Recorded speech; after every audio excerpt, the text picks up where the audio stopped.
सभी मित्रों को सप्रेम नमो बुद्धा जय भीम। बौद्ध भारत में आपका स्वागत है। संयुक्त निकाय का 8वां परिच्छेद शुरू होता है, जो कि औपम्य संयुक्त है। औपम्य संयुक्त में कूट सूत्र है, सभी अकुशल अविद्या मूलक हैं। ऐसा मैंने सुना। एक समय भगवान श्रावस्ती में नाथपिंडक के आराम जैतवन में विहार करते थे। भगवान बोले, भिक्षुओं, जैसे कूटागार में जितने धरण हैं सभी कूट की ओर जाते हैं, कूट पर जा लगते हैं, कूट में जोड़े रहते हैं, कूट में आकर मिल जाते हैं। भिक्षुओं, वैसे ही जितने अकुशल धर्म हैं सभी अविद्या मूलक हैं, अविद्या में लगे रहने वाले हैं, अविद्या में आकर जुटने और मिलने वाले हैं। इसलिए हे भिक्षुओं, तुम्हें ऐसा सीखना चाहिए। अप्रमत्त होकर विहार करूँगा। दूसरा सूत्र नखशिख सूत्र, प्रमाद न करना। श्रावस्ती, तब अपने नखाग्र पर एक छोटा रजकण रख भगवान ने भिक्षुओं को आमंत्रित किया। भिक्षुओं, क्या समझते हो, यह छोटा कण बड़ा है या महापृथ्वी? बनते, महापृथ्वी बड़ी है, यह रजकण तो बड़ा अदना है। यह अदना कण महापृथ्वी के किसी भाग में नहीं समझा जा सकता। वैसे भिक्षुओं, वैसे ही वे सत्व बड़े अल्प हैं जो मनुष्य योनि में जन्म लेते हैं, वे सत्व बहुत हैं जो दूसरी योनियों में जन्म लेते हैं। इसलिए भिक्षुओं, तुम्हें ऐसा सीखना चाहिए। अप्रमत्त होकर विहार करूँगा। कुल सूत्र, मैत्री भावना। श्रावस्ती, भिक्षुओं, जैसे वह कुल जिनमें बहुत स्त्रियां और अल्प पुरुष हों, जो डाकुओं से सहज में पीड़ित किए जाते हैं, भिक्षुओं, वैसे ही जिस किसी भिक्षु की मैत्री चैतोपमुक्ति अभावित और अनअभ्यस्त रहती है, वह मनुष्यों में सहज में पीड़ित किया जाता है। मनुष्य भिक्षुओं, जैसे वह कुल जिनमें अल्प स्त्रियां और अधिक पुरुष हों, जो डाकुओं से पीड़ित नहीं किया जा सकता। भिक्षुओं, वैसे ही जिस किसी भिक्षु की मैत्री चैतोपमुक्ति भावित और अभ्यस्त रहती है, वह अमनुष्यों से पीड़ित नहीं किया जा सकता। भिक्षुओं, इसलिए तुम्हें ऐसा सीखना चाहिए। मैत्री चैतोपमुक्त मेरी भावित होगी, अभ्यस्त होगी, अदनी कर अपनी कर ली गई होगी, सिद्ध होगी, अनुष्ठित होगी, परिचित होगी, सुख सुषमारब्ध होगी। औखा सूत्र, मैत्री भावना। श्रावस्ती, भिक्षुओं, जो सुबह दोपहर और सांझ को 100 उपेक्षा का दान दे, 100 ओखा का दान दे। ओखा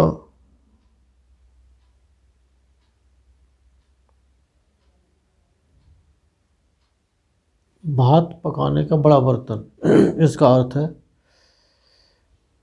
100 ओखा का दान दे। और जो गाय के समान एक दोहन भर भी मैत्री की भावना करे, तो वही अधिक फल देने वाली है। यानी कि दूसरों को जो भले की भावना है, वो बहुत कुछ दान करने से भी अधिक फल देने वाली होती है। तो इसीलिए तुम्हें ऐसा सीखना चाहिए। मैत्री चैतोपमुक्ति मेरी भावित होगी। शक्ति सूत्र, मैत्री भावना। श्रावस्ती, भिक्षुओं, जैसे कोई तेज धार वाली बर्छी हूँ, तब कोई पुरुष आवे, मैं इस तेज धार वाली बर्छी को हाथ और मुक्के से उलट दूंगा, कूट दूंगा, पीट दूंगा। भिक्षु तो क्या समझते हो, यह पुरुष ऐसा कर सकेगा? नहीं बनते, सो क्यों? बनते, तेज धार वाली बर्छी को कोई पुरुष हाथ और मुक्के से ऐसा नहीं कर सकता, बल्कि उस पुरुष का ही हाथ जख्मी हो जाएगा और उसे बड़ा कष्ट भोगना पड़ेगा।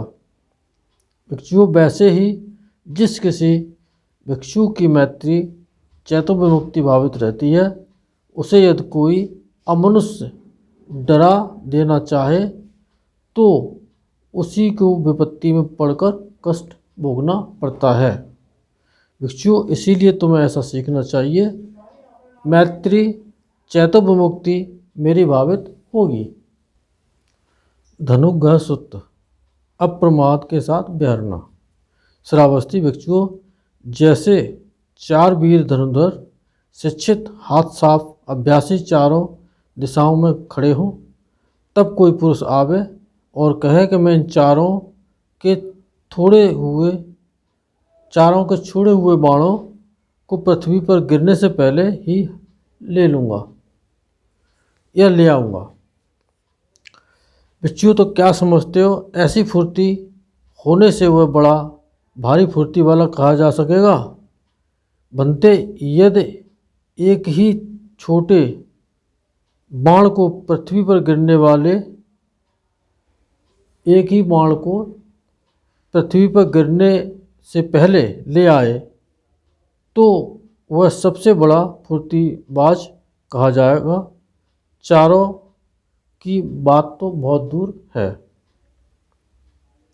भिक्षुओं, उस पुरुष की जो तेजी है उससे भी अधिक तेज चांद सूरज है।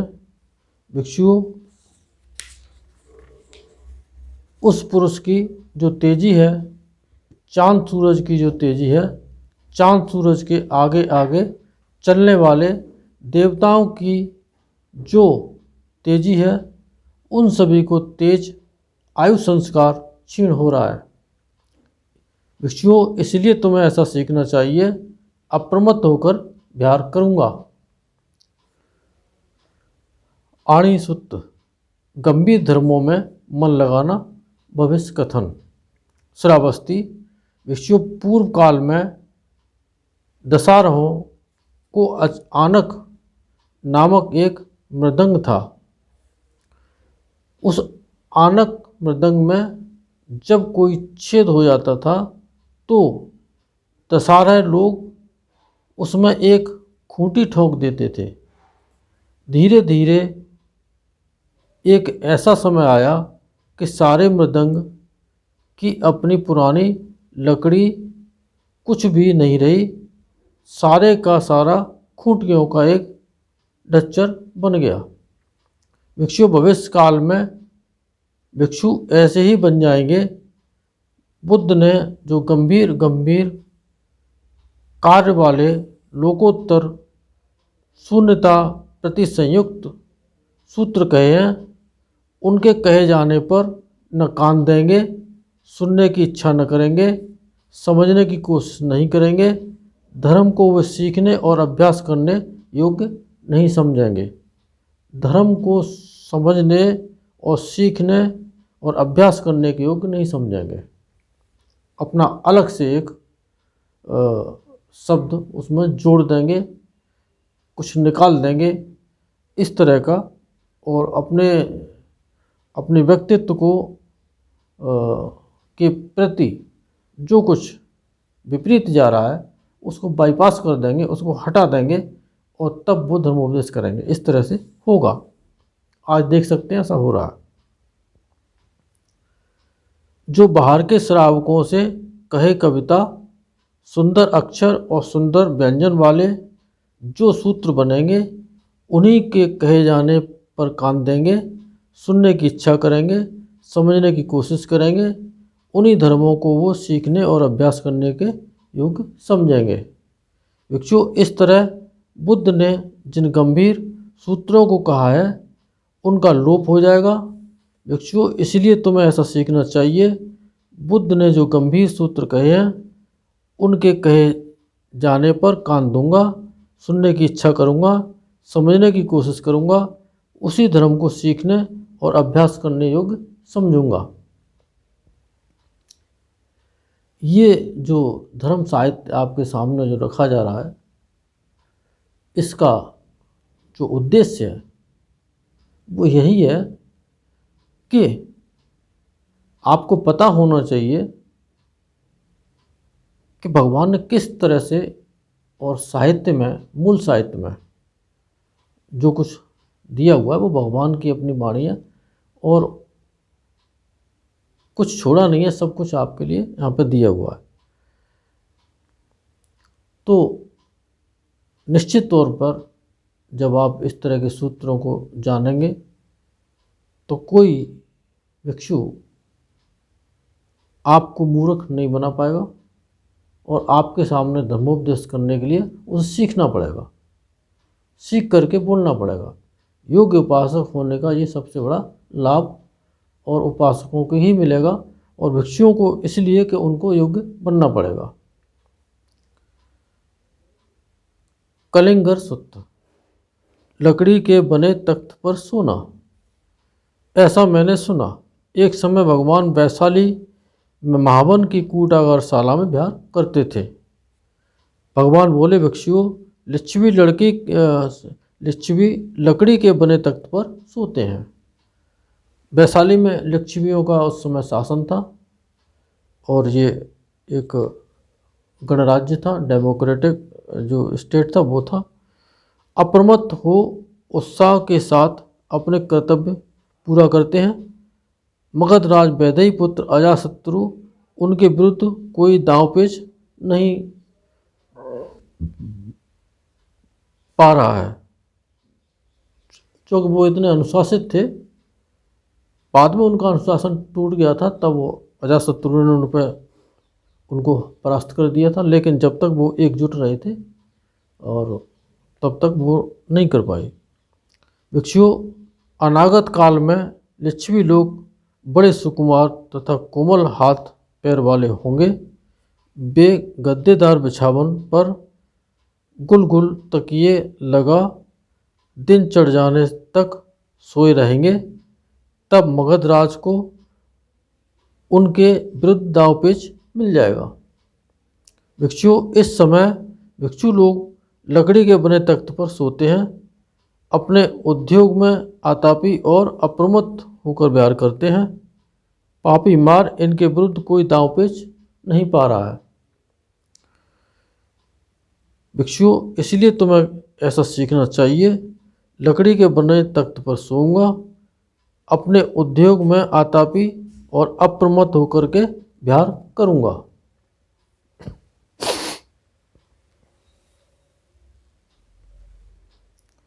नागसूत्र। लालच रहित भोजन करना। श्रावस्ती। उस समय कोई नया भिक्षु कुल्ला करके गृहस्थ कुलों में रहा करता था। उसे दूसरे भिक्षुओं ने कहा, आयुष्मान कुबेला करके गृहस्थ कुलों में मत रहा करें। इस पर वह भिक्षु बोला, ये स्थिर भिक्षु गृहस्थ कुलों में आया करते हैं, तो भला मुझ में क्या लगा है। तब कुछ भिक्षु जहाँ भगवान थे वहाँ आए और भगवान का अभिवादन करके एक ओर बैठ गए। एक ओर बैठ उन भिक्षुओं को भगवान ने कहा, बनते एक नया भिक्षु कुबेला करके, और उसने इस तरह से कहा, भला मुझ में क्या लगा है। भिक्षुओं, बहुत पहले कोई जंगल में एक सरोवर था। कुछ नाग भी वहीं वास करते थे। वे उस सरोवर में बैठ सूंड से कमल के नाल को उखाड़ अच्छी तरह धो कीचड़ हटाकर निकल जाते थे। नाग का मतलब हाथी। वह उनके वर्ण और बल के लिए होता था। उससे न तो उनकी मृत्यु होती थी और न वे मृत्यु के समान दुख पाते थे। भिक्षुओं उनकी देखा देखी छोटे छोटे हाथी भी उस सरोवर में बैठ कमल के नाल को उखाड़ उसे धो कीचड़ लगे हुए ही निगल जाते थे। वह न तो उनके वर्ण के लिए होता था और न बल के लिए। उससे वे मर भी जाते थे और मरने के समान दुख पाते थे। भिक्षुओं वैसे ही ये स्तवीर सुबह में पहन और पात्र चीवर ले भिक्षाटन के लिए गांव या कस्बे में बैठते हैं। वे वहाँ धर्म का उपदेश करते हैं। उससे गृहस्थों को बड़ी श्रद्धा होती है। जो भिक्षा मिलती है उसका वे लोभ रहित हो उनके आदिनव और निस्सरण का ख्याल करते हुए भोग करते हैं। यह उनके वर्ण और बल के लिए होता है।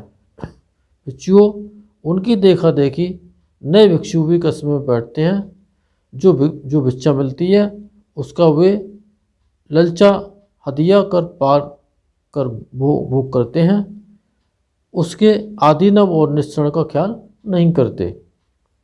वह न तो उनके वर्ण के लिए होता है और न बल के लिए। भिक्षु इसीलिए तुम्हें ऐसा सीखना चाहिए, बिना लालच हदियाए और तथा आदिनव और निस्सरण का ख्याल कर भिक्षा को भोग करूँगा। बिलाल सुत संयम के साथ भिक्षाटन करना। श्रावस्ती उस समय कोई नया भिक्षु कुबेला करके गृहस्थ कुलों में रहा करता था। उससे दूसरे भिक्षुओं ने कहा, आयुष्मान कुबेला करके गृहस्थ कुलों में मत जाया करें। भिक्षुओं से कहे जाने पर भी वह भिक्षु नहीं मानता था।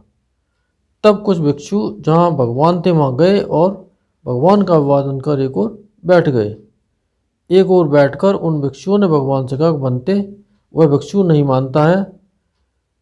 भिक्षु बहुत पहले एक बिलार एक गंदौर के पास चूहे की ताक में बैठता था।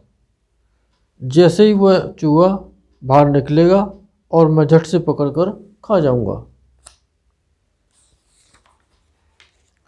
भिक्षुओं तब चूहा बाहर निकला, बिलार झपटा और उसे सहसा निगल गया। चूहे ने उस बिलार की अंतड़ी पचौनी को काट दिया। उससे वह मृत्यु को प्राप्त हुआ और मृत्यु के समान दुख को। भिक्षुओं वैसे ही कितने भिक्षु गांव या कस्बे में भिक्षाटन के लिए बैठते हैं, शरीर वचन और चित्त से असंयत स्मृतिहीन इंद्रियों के साथ। वह किसी बेपर्द स्त्री को देखता है, उससे उसके चित्त में जबरदस्त राग उठता है।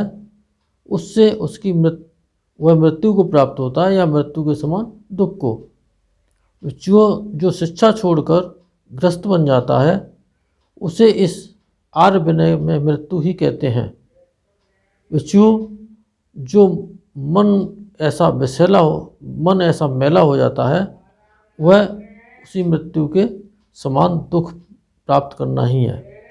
भिक्षुओं इसलिए तुम्हें ऐसा सीखना चाहिए, शरीर वचन और मन से रहित हो स्मृति तथा पूर्ण इंद्रियों के से गांव में कस्बे में भिक्षाटन के लिए बैठूंगा, बिल्कुल होश में स्मृति में होकर के और भिक्षाटन के लिए जाएंगे। अपने आप को संयत करते हुए अपनी इंद्रियों को समेटते हुए इस तरह से भिक्षाटन करेंगे। तब पठम सिगाल सुत अप्रमाद के साथ बैर करना। श्रावस्ती भिक्षुओं दिन के भिनसरे तुम स्यारों को रोते सुना है, हाँ बनते। भिक्षुओं यह जर श्रृगाल उकर्णक नामक रोग से पीड़ित होता है। जहाँ जहाँ वह जाता है, खड़ा होता है, बैठता है या सोता है, वहाँ बड़ी ठंडी हवा चलती है। भिक्षुओं कोई शाक्य पुत्र भिक्षु ऐसे आत्मभाव प्रतिलाभ को प्राप्त करते हैं। भिक्षु इसीलिए तुम्हें ऐसा सीखना चाहिए, अप्रमत्त होकर के विहार करूँगा। द्वितीय सिगाल सुत कृतज्ञ होना। श्रावस्ती उन स्यारों में कृतज्ञता है, किंतु कुछ भिक्षु में यह नहीं। किंतु कुछ बिच्छू में नहीं है। बिच्छुओं, तुम्हें ऐसा सीखना चाहिए कि मैं कृतज्ञ बनूंगा, अपने प्रति किए गए थोड़े से भी उपकार को नहीं भूलूंगा और परम में संयुक्त समाप्त। इन सत्य वचनों से आप सबका मंगल हो, भला हो, कल्याण हो, संसार के सारे प्राणी सुखी हो। साधु साधु साधु।